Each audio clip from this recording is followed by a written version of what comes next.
ആദ്യം വിസ്മയ, അത് കഴിഞ്ഞ് അപർണ, അത് കഴിഞ്ഞ് അതുല്യ. ഇപ്പം അതുല്യയിലാണ് നിൽക്കുന്നത്. ആർക്കാണ് ഉത്തരം ഇതിനൊക്കെ പറയാൻ കഴിയുന്നത്?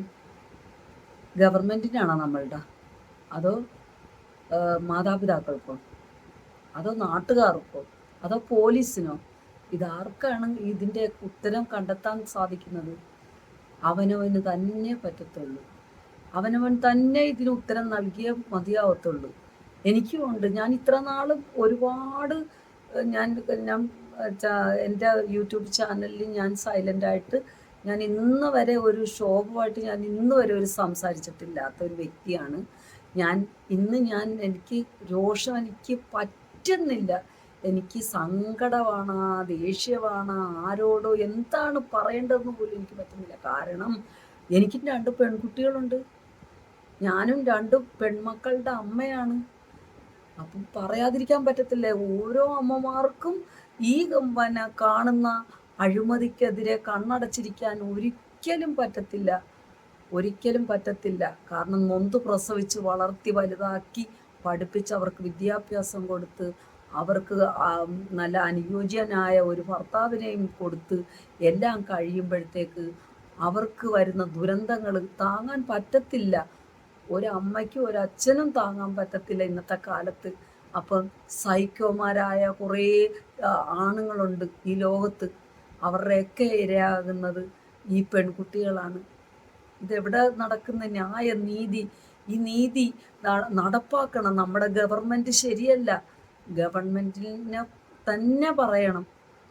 കാരണം എത്രയോ പെൺകുട്ടികളാണ്, അതുല്യയുടെ കാര്യം തന്നെ എടുത്താൽ പാവം എത്രത്തോളം സഹിച്ച്, എന്താവശ്യത്തിനാണ് ഇത്രയും സഹനശക്തിയോടെ ഈ പെണ്ണുങ്ങളൊക്കെ സഹിക്കുന്നെന്നാണ് ഞാൻ വിചാരിക്കുന്നത്. നല്ല വിദ്യാഭ്യാസമുള്ള പെൺകുട്ടികൾ, അവർക്ക് നല്ല ജോലി കിട്ടും. അവർക്ക് എന്താ ഒരു ഭർത്താവല്ലെങ്കിൽ പോകാൻ പറയണം. എന്തിനാണ് അവർ അതിൽ കടിച്ചു തൂങ്ങി കിടക്കുന്നത്? ആ നായ്ക്കൾ ഇങ്ങനെയൊക്കെയാണ് സ്വഭാവമെങ്കിൽ നമ്മൾ എന്താ ചെയ്യാൻ സാധിക്കുന്നത്? നമുക്കൊന്നും ചെയ്യാൻ പറ്റത്തില്ല. ആരെയും നമുക്ക് തിരുത്താൻ പറ്റത്തില്ല. എത്രത്തോളം ആണെങ്കിലും ആണുങ്ങൾ, ചില മനുഷ്യർ, ചില ആണുങ്ങൾ അങ്ങനെ തന്നെയാണ്. അവർ കുടിക്കാൻ പോയാൽ കുടിച്ചുകൊണ്ടേയിരിക്കും. ഏതൊരു പ്രവൃത്തിയിലാണെങ്കിലും സ്ത്രീകൾ മാത്രം ഒതുങ്ങിക്കൂടണമെന്ന് പറയുന്നത് എവിടുത്തെ ന്യായമാണ്? അത് നടക്കത്തില്ല. അതിന് എല്ലാവരും മുന്നിട്ടിറങ്ങണം. സ്ത്രീകളെല്ലാവരും ഒറ്റക്കെട്ടായിട്ട് നിൽക്കണം എന്നാണ് ഞാൻ പറയുന്നത്. നമ്മൾ എത്ര കഷ്ടപ്പെട്ടാണ് മക്കളെ വളർത്തി വലുതാക്കി അതുങ്ങളെ കൈപിടിച്ച് പിച്ച വെച്ച് നടത്തി സ്കൂളിൽ കൊണ്ടുവിട്ട് നേഴ്സറി തൊട്ട് നമ്മൾ കഷ്ടപ്പെട്ട് വളർത്തി വലുതാക്കി കൊണ്ടുവന്ന് നമ്മൾ അവർക്ക് വിദ്യാഭ്യാസമൊക്കെ നൽകി അവർക്ക് കല്യാണപ്രായമാകുമ്പോൾ അവർക്ക് നല്ലൊരു വരനെ ആണല്ലോ നോക്കി നമ്മൾ കല്യാണം കഴിപ്പിച്ച് വിടുന്നത്. ചക്കയോ മാങ്ങയൊന്നും അല്ലല്ലോ ചൂർന്ന് നോക്കിയിട്ട് അവൻ്റെ ഒപ്പം വിടാൻ. ഏതാണെങ്കിലും എത്രയൊക്കെ ആണെങ്കിലും ഒരു നല്ലൊരു ആലോചനയിലെ ഏതൊരു മാതാപിതാക്കളും ഒരു പെണ്ണിനെ കല്യാണം കഴിപ്പിച്ചു വിടത്തുള്ളൂ. അപ്പം നമുക്ക് പറയാനുള്ളത് ഇപ്പം അത് കഴിയുമ്പോഴത്തേക്കാണ് പ്രശ്നങ്ങൾ. ഒന്നെങ്കിൽ അമ്മായിയമ്മ പോരും, ഇല്ലെങ്കിൽ നാത്തൂൻ പോരും, ഇല്ലെങ്കിൽ പണത്തിനെ ചൊല്ലിയുള്ള പോര്. പണം തികഞ്ഞില്ല, സ്വർണം തികഞ്ഞില്ല. പണം ഉള്ളവർ തന്നെയാണ് ഇത്രത്തോളം കൂമ്പാരമായിട്ട് ഈ പണവും ഈ സ്വർണവും കിട്ടിയിട്ട് വേണോ ഇനി അവർക്ക് അതിൻ്റെ കൂടെ വെച്ച് ആളാകാനായിട്ട് ഈ ലോകത്ത്? എന്താണിത്? എത്ര പെമ്പിളർ 101 പവനും 201 പവനും ഒക്കെ കല്യാണം കഴിപ്പിച്ച് വിടുന്ന് കൊടുത്ത് മാതാപിതാക്കൾക്ക് എന്നിട്ടും പോരാ. ഞാൻ ഈ പറയുന്നത് മാതാപിതാക്കളാണ് ഭൂരിപക്ഷം അവർക്ക് ഇങ്ങനെ ഒരു ചാലിട്ട് കൊടുക്കുന്നതെന്നേ ഞാൻ പറയത്തുള്ളൂ ആണുങ്ങൾക്ക്. കാരണം നമുക്കുള്ളത് അനുസരിച്ച് നമ്മൾ കുട്ടികൾക്ക് കൊടുക്കുക.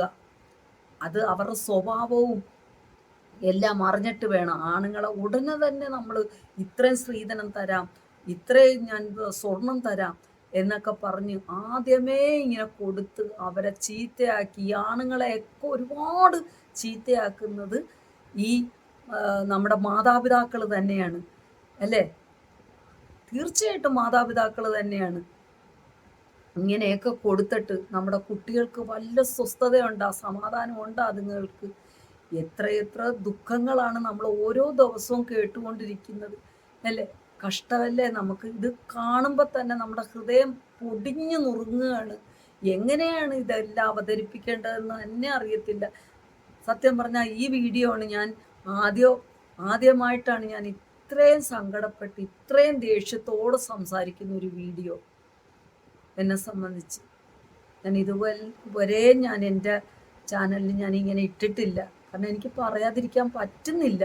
കാരണം ഞാൻ 2 പെമ്മക്കളുടെ ഉമ്മ ആയിപ്പോയി. അതുകൊണ്ട് മാത്രമാണ് ഞാൻ ഇത്രയും രോഷമായിട്ട് ഞാൻ സംസാരിക്കുന്ന. ആ നായി അവൻ അവിടെ കൊണ്ടുപോയിട്ട് ആ കുട്ടിയെ കസേര വെച്ചടിക്കുന്ന ആ സൈക്കോ, ഇത്രയും ക്രൂരനായ സൈക്കോ എൻ്റെ ജീവിതത്തിൽ ഞാൻ കണ്ടിട്ടില്ല.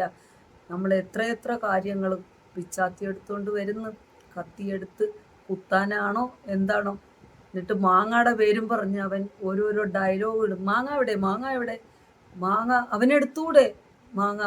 എന്താ അടിമയാണ് ആ കെട്ടിക്കൊണ്ട് പോയിരിക്കുന്നത്?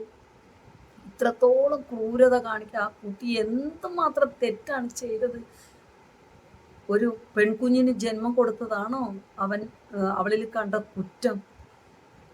എന്താണെങ്കിലും എനിക്ക് സഹിക്കാൻ പറ്റുന്നില്ല. ആ സൈക്കോയ്ക്ക് വേണ്ട അത്ര അവന് ശിക്ഷ വാങ്ങിക്കൊടുക്കണമെന്നാണ് എൻ്റെ അഭിപ്രായം.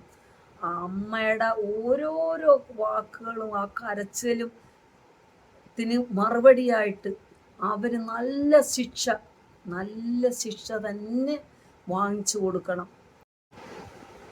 എത്രയൊക്കെ ആണെങ്കിലും അച്ഛനമ്മമാർ കുറച്ചൊക്കെ അറിയാമായിരിക്കും ആണുങ്ങളുടെ സ്വഭാവം. അടിച്ച് ഫിറ്റായിട്ട് കള്ളു കുടിച്ച് പെണ്ണ് കാണാൻ വരുന്ന ആണുങ്ങൾക്ക് പെണ്ണിനെ പിടിച്ചു കൊടുക്കുക. എത്രത്തോളം എൻ്റെ തമ്പുരാനെ, എത്രത്തോളം അവർക്ക് മനക്കട്ടി ഉണ്ടായിട്ടായിരിക്കണം അങ്ങനെയൊക്കെ കൊടുക്കുന്നത്.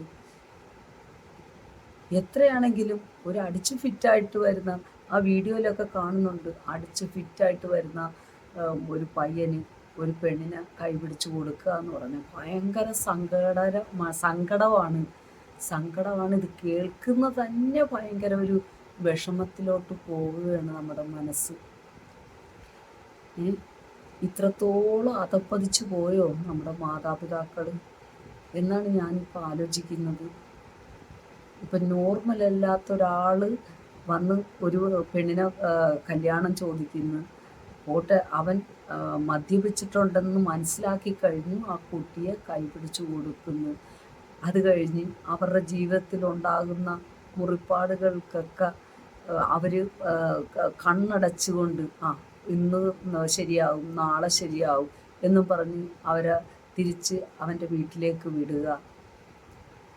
പോട്ടെ, മകൾ വന്ന് പറയുമ്പോഴെങ്കിലും, ഏതെങ്കിലും ഒരു ദിവസം കുറ്റം പറയുമ്പോഴെങ്കിലും ഒന്ന് മനസ്സിലാക്കണമായിരുന്നു.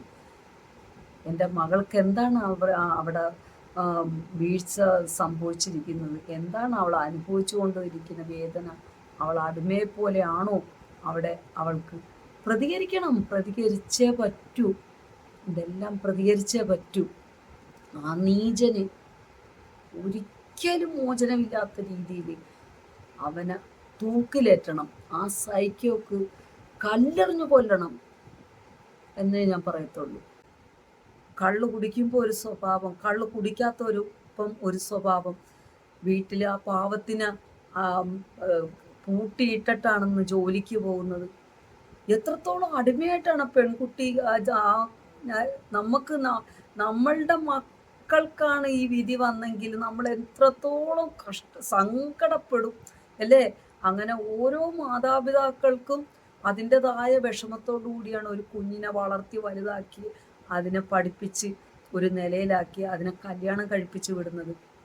അപ്പോൾ ഈ അനീതികൾക്ക് എതിരെ പോരാടണമെന്നാണ് എൻ്റെ അഭിപ്രായം. എത്രത്തോളം പെണ്ണുങ്ങളെല്ലാവരും പോരാടി ഇതിനെ ഇതിൽ നമ്മുടെ ഗവൺമെൻറ് ശരിയല്ലാത്തത് കൊണ്ടാണ് നമ്മളെല്ലാവരും ഒറ്റക്കെട്ടായിട്ട് നിന്ന് പോരാടണമെന്നാണ് ഞാൻ പറയുന്നത്. ഈ സൈക്കോയെ നല്ല ശിക്ഷ തന്നെ മേടിച്ചു കൊടുക്കാനായിട്ട് എല്ലാവരും പ്രാർത്ഥിക്കുക. ഞാൻ ഈ പറഞ്ഞതിൽ എന്തെങ്കിലും ഒരു തെറ്റുണ്ടെങ്കിൽ നിങ്ങൾ ഇത് പ്രതികരിക്കാം. ഒരു അമ്മയുടെ ഒരു പ്രയാസമാണ്, ഒരു രോദനമാണ് ഞാൻ ഇപ്പോൾ പറഞ്ഞത്. ഒരമ്മയ്ക്ക് മാത്രമേ അതിനെ കുറിച്ച് ചിന്തിക്കാനൊക്കത്തുള്ളൂ. അച്ഛന്മാർ ചിന്തിക്കുന്നില്ലെന്നല്ല ഞാൻ പറഞ്ഞത്, അച്ഛന്മാരും ചിന്തിക്കുന്നവരാണ്. പക്ഷെ അവർ സൈലൻ്റ് ആയിരിക്കും, അവർ നിശബ്ദരായിട്ട് എല്ലാം നോക്കി കണ്ടു നിൽക്കുന്നവരാണ്. ചില വീടുകളിൽ ചില അച്ഛന്മാർ നല്ല രീതിയിൽ അവർ പ്രതികരിക്കുകയും അതനുസരിച്ച് നിൽക്കുകയും ചെയ്യും. പക്ഷെ ചിലയിടത്ത് അങ്ങനെയല്ല, അമ്മമാരായിരിക്കും. പക്ഷെ ആർക്കും ആരെയും മനസ്സിലാക്കിക്കൊണ്ടല്ലല്ലോ ഇന്നത്തെ കാലത്ത് നമ്മൾ വിവാഹം കഴിച്ചു കൊടുക്കുന്നത്. അപ്പോൾ ഇത്രയൊക്കെയാണ് എനിക്ക് ഇന്ന് പറയാനുള്ളത്. നിങ്ങൾക്ക് എന്തെങ്കിലും അഭിപ്രായം ഉണ്ടെങ്കിൽ കമൻറ്റ് ബോക്സിൽ അത് ഇടാവുന്നതാണ്. അസ്സലാമു അലൈക്കും.